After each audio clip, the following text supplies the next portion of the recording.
Hi friends, welcome to bachelor వంటలు. ఈరోజు మేము దోశ అండ్ పల్లీ చట్నీ ప్రిపేర్ చేసుకున్నాం. పల్లీ చట్నీకి పల్లీలు ఎన్ని ఉన్నాయని చూస్తే కొన్నే ఉన్నాయి. ఓకే, కొన్ని ఉన్నాయి కదా, అడ్జస్ట్ అవుదాం అని చెప్పేసి వాటిని బాగా ఫ్రై చేసాము. ఫ్రై చేసిన వాటిని మా ఫ్రెండ్ ఇలా పొట్టు తీస్తుంది. అరే పొట్టు సరిగా తీయవే, కాలుతుంది అంటే పప్పు గుత్తుతో ట్రై చేసింది. పప్పు గుత్తులతో అయినా బాగానే వచ్చిందండి పొట్టు.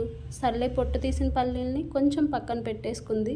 పక్కన పెట్టుకున్న తర్వాత అరే పల్లీ చట్నీకి మిర్చి కావాలని ఆలోచిస్తుంటే మిర్చి లేకపోతే ఏమైంది, రెడ్ చిల్లీతో ట్రై చేద్దాం ఈసారికి అని చెప్పేసి రెడ్ చిల్లీతో ట్రై చేసాం.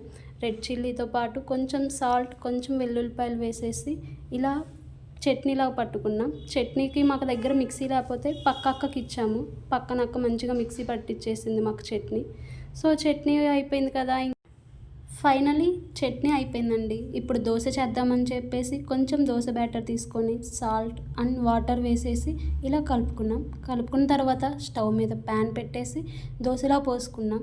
దోశ పోసుకున్న తర్వాత కొంచెం ఆయిల్ వేసేసి అరే ప్లెయిన్ దోశ ఏం తిన్నామా అని ఆలోచిస్తుంటే ఆనియన్ దోశ గుర్తొచ్చింది.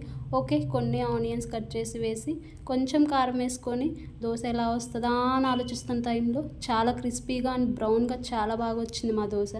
ఓకే, ఒక దోశ ఏం సరిపోతుంది, ఇంకా మాకు వేసుకుంటా తింటా ఉన్నామండి దోశ.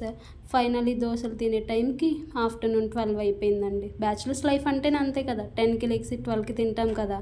అలా దోశలు తినేసి ప్రశాంతంగా కూర్చున్నామండి. సో నచ్చితే షేర్ చేయండి, సపోర్ట్ చేయండి, లైక్ చేయండి, సబ్స్క్రైబ్ చేయండి. Please watch more videos.